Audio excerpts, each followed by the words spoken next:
Òwe ìyìn rere ti Jòhánù orí 12 bẹ̀rẹ̀ láti ẹsẹ̀ ogún títí fún ẹsẹ̀ 36.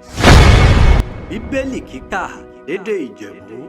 pẹ̀lú Olúṣẹ́gun Ládégbùwà. Àwọn ilé ní ọ̀kànbá nínú àwọn rè gòkè wá láti sìn nígbà àjọ àwọn wọ̀nyí rè wá láti bọ Fílípì ọ̀ní rè ń ṣe ará Bẹ́tísáídà ti Galili. Wọ́n máa bí ọ̀nà rẹ̀ ọ̀bọ alàgbà àbá ń fẹ́ láti rí Jésù kí Fílípì ìyẹn ìtara ṣàṣà láti láwìrí Anderu kí Anderu àti Fílípì ìjọ kẹsẹ̀rìn láti láwìrí Jésù ọ̀bọ ọmọ kan ń bẹ rí kí Jésù ìfèsì run ọ̀bọ wákàtí nẹ̀dí rà má ṣe ọmọ ènìyàn lógo lóòótọ́ ni mo wí run ẹ̀ ṣe ọ̀bọ wóró àlèkàmà bá bọ́ sílẹ̀ ó jẹ́ra òun nu kan ṣoṣo náà dóun bá dẹ́kọ̀ jẹ́ra àwa aṣọ ọ̀pọ̀lọpọ̀ èso jalẹ̀ ọ̀nìkan nírè bá fẹ́ràn ẹ̀mí ara rẹ̀ ìyàn ara jùnù ọ̀nìkan nírè bá dẹ́kọ̀rìíra ẹ̀mí ara rẹ̀ ní ayé lọ́kọ́ ènìyàn bá lè má pa ẹ̀mí rẹ̀ mọ́ títí fi di uyè àìnípẹ̀kun tí ọ̀nìkan ní bá ń sẹ̀mí ó dẹ̀ ń tọ̀ mí lẹ́yìn àti níbí lèmi bá ń ní níbẹ̀ rí ìránṣẹ́ mi máa wà pẹ̀lú ọ̀nìkan ní bá ń sẹ̀mí òun rí bàbá má bú ọ lahun níṣẹ́ ìra pọ́n mi lójú ìrémi dẹ̀ máa wí bá mi kó nínú wákàtí yìí lóòótọ́ dúdà wákàtí èrìn mò ṣe wa bá mi ṣe orúkọ rẹ̀ nógo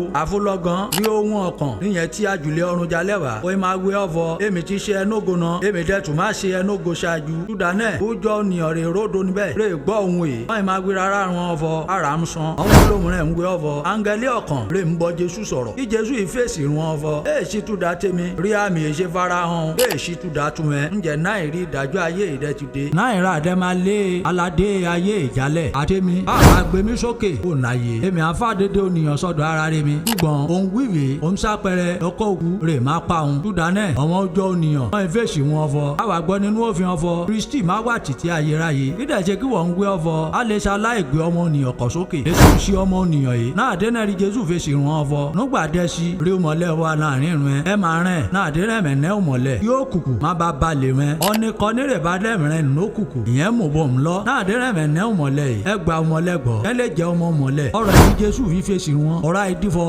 òṣèṣẹ́ rẹ̀ náà rí wọn láti láfa rẹ̀ pamọ́ wọn Ọlọ́run Olódùmarè ó bùsì gbígbọ́ àti kíká ọ̀rọ̀ rẹ̀ àmín.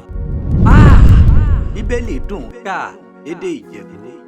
pẹ̀lú Olúṣẹ́gun Ládégbùwà.